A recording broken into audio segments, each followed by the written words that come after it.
We have with us today Bradley University Hall of Famer Lindsay Stalzer, Uh-huh. who's also playing for Athletes Unlimited Volleyball. Lindsay, thanks for joining us today. Yeah, of course. So, Lindsay, how did you get recruited, to come to the league this season? I actually got wind of this league. Um, Must have been 2019 at some point, and I immediately called my agent and said I wanted to be a part of this. Um, and so he kind of set the ball in motion. He talked to the right people. We did some video exchanging, and I eventually got a call, and they said they'd love to have me.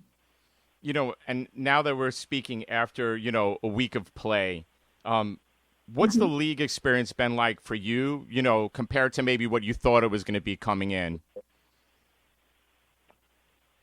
Um, well, the competition is actually even higher than I expected, I think.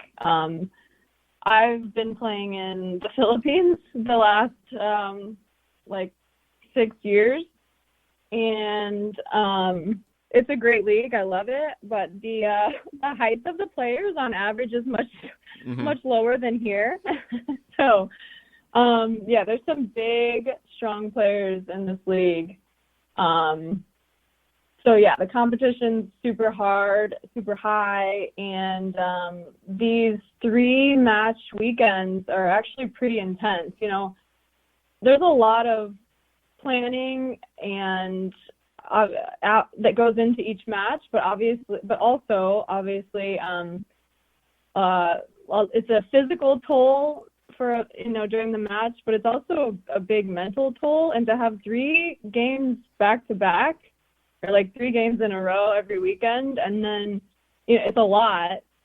So you're kind of drained after each weekend, and then you only have 3 days with your new team before you do it all over again.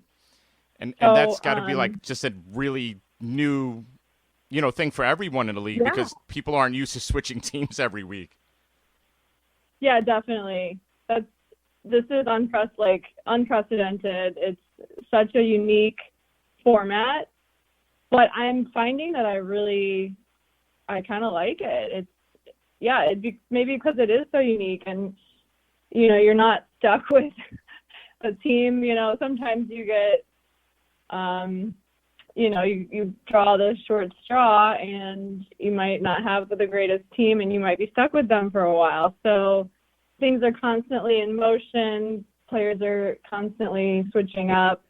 So it's such a cool dynamic to challenge yourself and see how well you adapt each weekend to the new team, to the new vibe of everybody.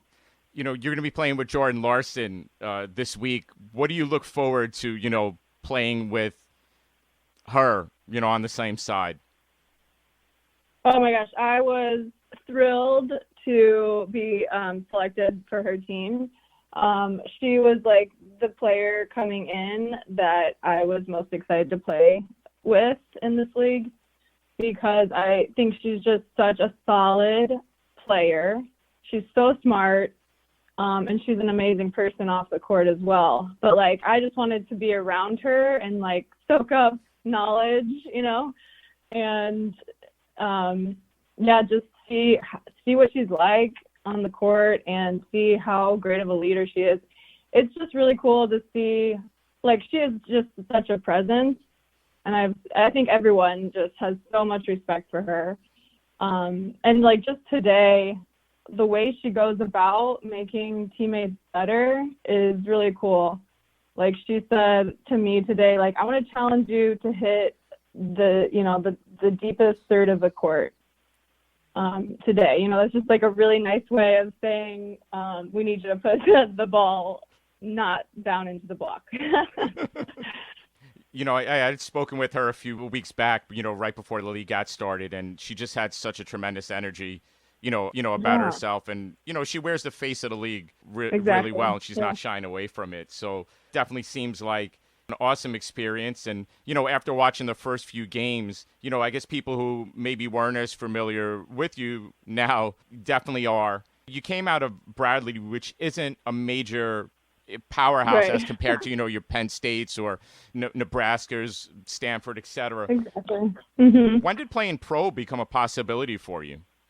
I guess I was lucky because my college coach knew the agency that I'm connected with now, and my college coach kind of suggested that I go on a tour with them and see what the life is like, and so I did that. It was a cool opportunity for me to go over to Europe and during college and just have that experience. And so we did all this travel and played volleyball with all these teams from all over the world, and we were sightseeing at the same time, and I was like, this is amazing. You can do this for a living? Like, okay, sign me up. So yeah, it's been pretty cool experience. Did you ever think you'd wake up 14, 15 years later and say, hey, I'm still doing this for a living? No, never. No, I never thought I would be doing it this long. When I first, started playing pro, I was like, okay, this is cool. I can probably do this a few years and, have some fun and then come back home and settle down and get a quote unquote real job. But, each year I just had enough fun doing it that I was like, I can't give this up yet. So Can you talk a little bit so about kept going. what that lifestyle is like, not just having to travel to play, but playing away from home, but also, I don't know, it appears, the semi-uncertainty of like either A, am I going to do this again, but B, where am I going to play? What's that lifestyle like? Oh yeah, it's very different, very unique. So I'll play a season. I started out in Europe, which is pretty much a 6 to 8 month season, Mm-hmm. from August till March or April. So you do that, and then you finish your season. You're free to go home, and then you're free to sign with another team. And for a while, if you don't want to go back to that same team, you are just kind of in limbo. I have no idea where I'm going to go next. There's a lot of uncertainty, a lot of waiting. So it's kind of hard to, deal with that unpredictability. But it's also exciting at the same time. So you just get used to it.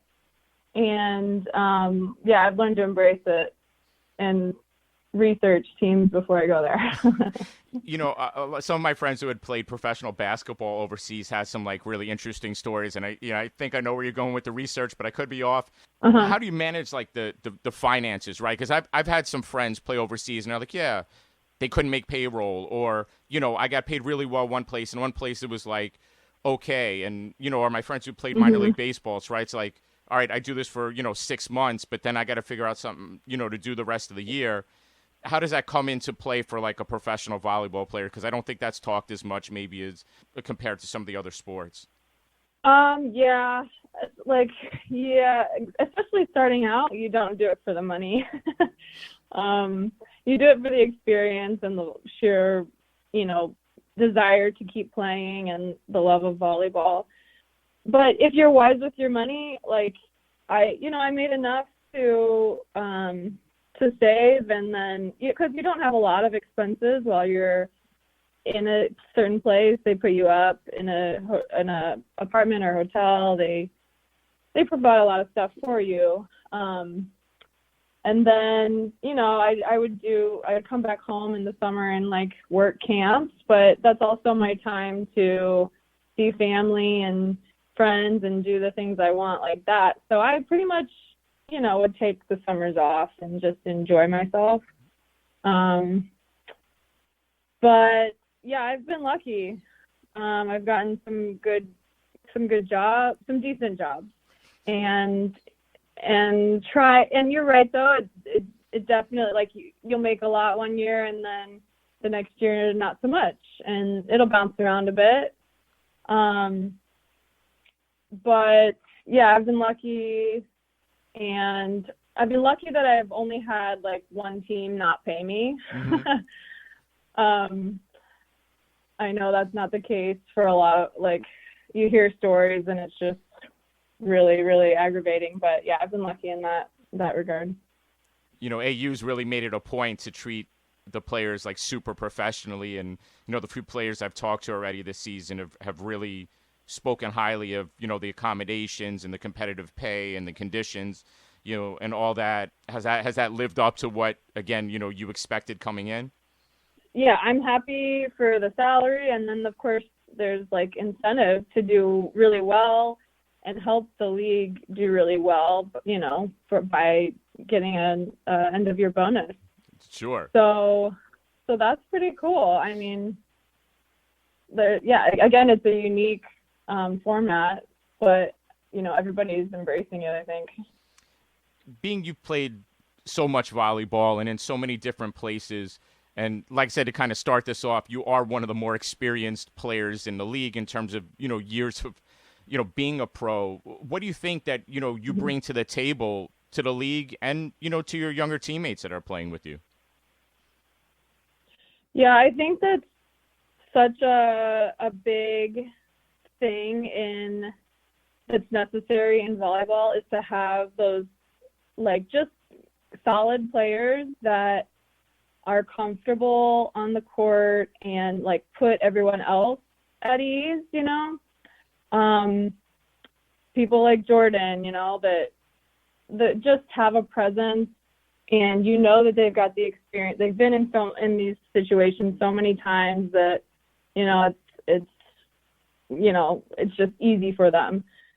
So yeah, myself, I mean, I won't compare myself to Jordan, but I know I have somewhat of a presence in it, and at least being older, and I know, you know, all these girls know I've been playing for a while, so they respect me, and they I think they've said a lot of good things to me.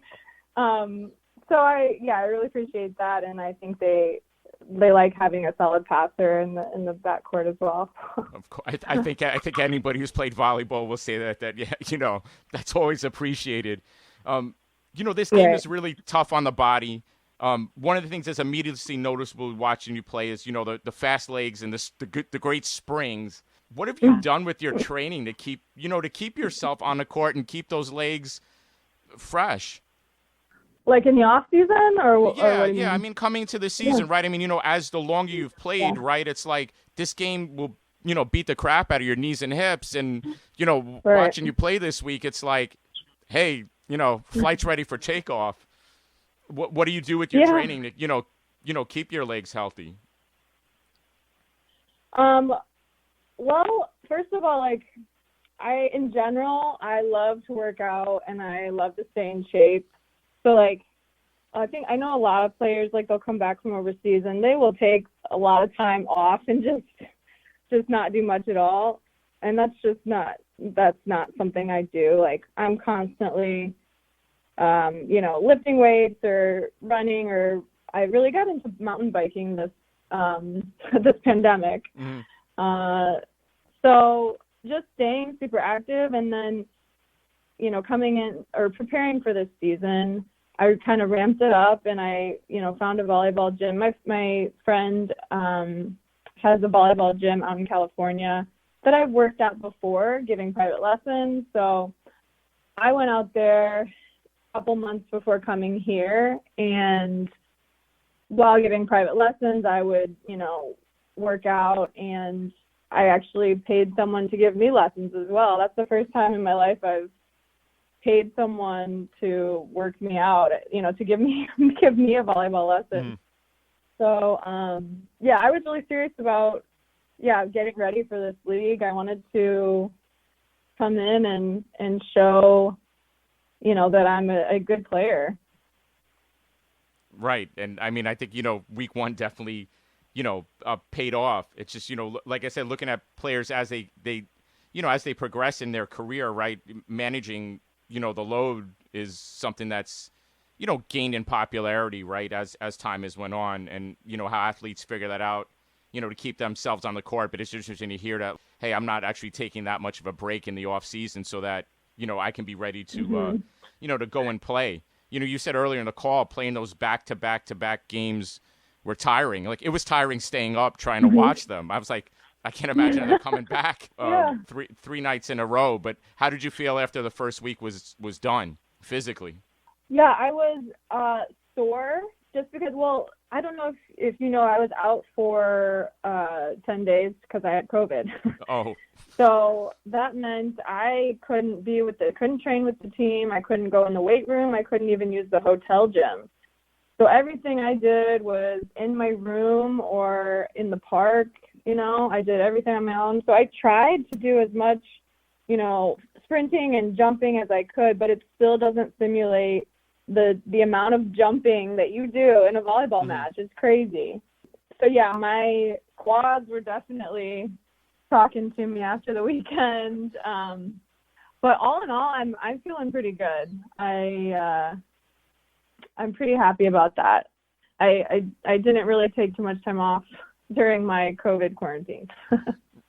Got it. Well, we're all hopeful that you have a full recovery from it, and that right that's behind you, because this has been an interesting time to say the least.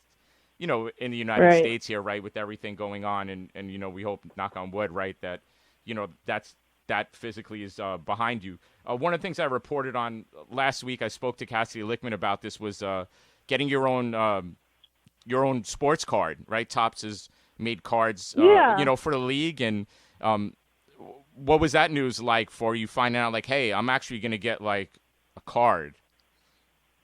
That was very, very cool. Because I already have like family members and friends sending me messages about, oh, can you sign your card for my granddaughter, or for so and so, and it's quite a trip, and quite an honor. I'm super excited about it. That's just another cool thing that Athletes Unlimited is doing. Yeah, it really is. And as the season goes along, I know it's tough to ask about next season, but how do you look at this opportunity overall for you? Is this like, hey, I can showcase myself to maybe some other foreign teams, or it's like, hey, if this goes well, I can get like year number 2? Where are you with with that process? Yeah, I'm just open to the possibilities. I've always, like, since I started playing professionally, I had a dream for us to have a league in the States one year. And, I just kept thinking, wouldn't it be so nice if the U.S. had its own professional indoor league? Then we could all, we could stay here, and we have such a great pool of talent anyway. Mm-hmm. It's kind of sad that once you graduate college, you either have to, join the corporate world or get a job, a real job, or right, you're getting a lunch pail to another country, So yeah, this is a dream come true. So I knew I had to be a part of it. And I mean, it definitely could open up possibilities to go somewhere else. I don't know who's gonna. I mean, I think we have such a pretty good following around the world, but we'll see. I don't know what's in the future after this. But I'm open to possibilities. We'll see. Awesome. I'm going to wrap it up with 1 or 2 more questions. I really appreciate your time. What do you think this league means to the volleyball community and all the younger girls and college players that are watching right now? I think it means the world to every girl that's, playing volleyball or has played volleyball in the U.S. I know when I was growing up, I idolized female, athletes in general. So to have a league of amazing volleyball athletes, so visible to young kids, young females, young athletes, even males. Like I think it's priceless to have, just to have more exposure of, such a great, what do I want to say? Just a great group of people on TV. Yeah, it's been really cool watching on television. And, I coach high school boys here in New York. And, I've been, like, pitching it to them, right? Like, oh, please watch, see how the game is played. You know what I mean? Yeah. Pick up some stuff. And you're right. It's not just the girls. It is the whole community. You're playing this season for 1% for the planet. Why did you choose them? And what does it mean to you to be able to use your position, to raise awareness about that cause? Again, just another really amazing thing that Athletes Unlimited is doing. Yeah, we're playing for more than ourselves. We're playing for a really great cause. And I chose 1% for the planet because I grew up like having a love for nature. Like I was always going camping or fishing with my dad, and I now my family lives in Colorado, and I just absolutely love being in the mountains and doing all things nature. And I know that there's so many environmental issues that we face today. So 1% for the planet is, trying to help address those issues so that we can, preserve our planet for the future. Yeah, we definitely have to, keep our resources available because, right, they're getting used at, an alarming rate. So, anything we can do to keep that in play is going to be a good thing. Lindsay, if the fans want to connect with you on social media, I know AU Pro Sports is the league's handle, but what's your favorite platform to interact with your fans? I'm usually on Instagram the most, and my handle is just at Lindsay Stalzer.